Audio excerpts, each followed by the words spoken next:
Hello and welcome to Blog Range.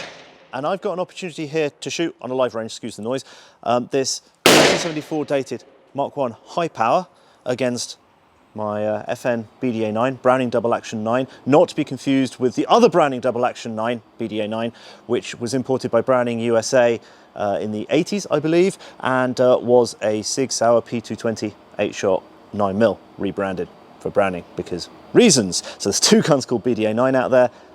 This is one of them, also known as the double action high power or high power double action. And it's really trying to bring this into the sort of 1-9 era. So it's got a 14 round magazine instead of 13, so still not quite keeping up with the rest. And it has an ambidextrous decocker instead of the classic single action. And also this unfortunately has the mag safety, which they deleted. But let's go in and have a bit of a closer look as to sort of what the differences are between the two. So this here's the classic high power. This is the post-war model with the external extractor rather than the internal one. And I've got a wartime German one that I can look at some point. It belongs to Ursa Waffenglauser. And this is basically sort of the classic single action with non-ambidextrous safety catch. And this really is a relic from the one-hand shooting era, because there's no thought about what to do with your support hand, because your support hand isn't meant to be on the gun anyway. So usual deal that we've got a manual hold open, magazine release, safety catch, and then another antediluvian feature is that you can hook the safety catch into that other notch there to help with stripping. Now sights-wise, it's very much of its era, kind of small, skinny, absolutely conventional, nothing to write home about sights. So moving over to the BDA-9, the basic control layout is the same in terms of magazine release and manual hold open, but instead of a safety catch we have a decocker, so we can safely decock it. That is now ambidextrous, which is nice. The sights are much more of their era, chunkier, wider, with some dots, more light on either side going on there.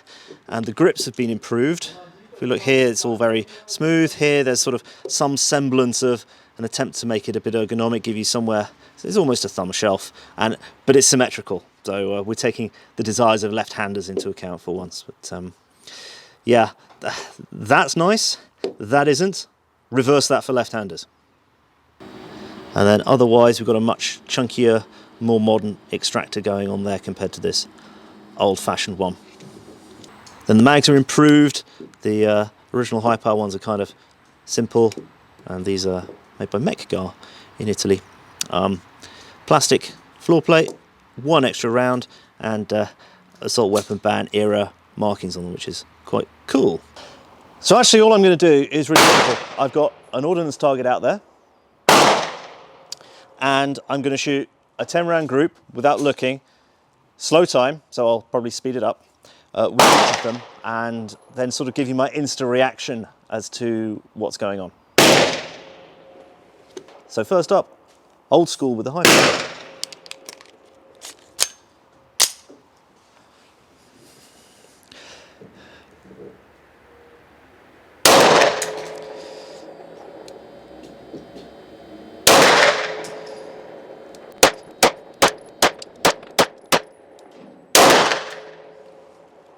And of course it hooks open as you'd expect it to do. Mag does not quite drop clear.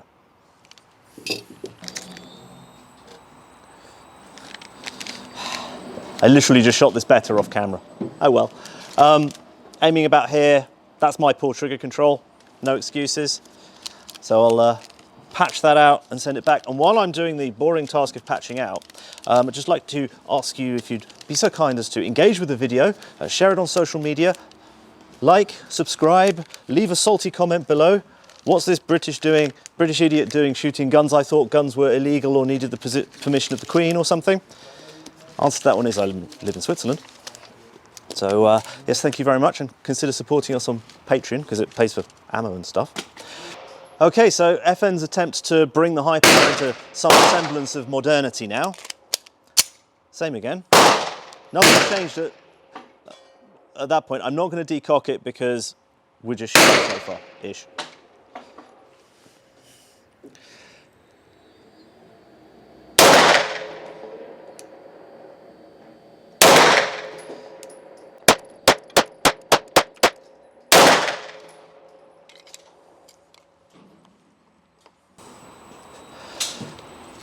Yeah. Now, I took the same point of aim as I did with the high power, and I know this one shoots left. I wanted to show that it shoots left. It wouldn't have been so bad if that had been shifted right a bit, because we'd have got a decent number in the bull. The sights are force fitted so hard that trying to drift them across have actually damaged it a bit. One day I will move them, but I find that this shoots worse than the high power. Now, there's another couple of things that I noticed when shooting them side by side that I probably should have mentioned.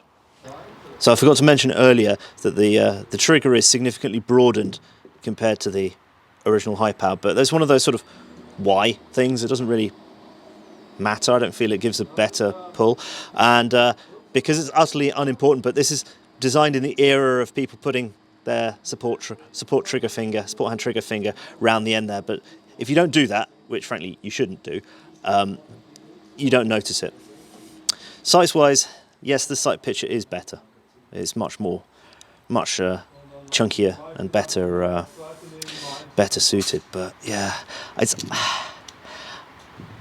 I don't think that this is an improvement. So there you go. I'll sign off with my shame of this poor group here.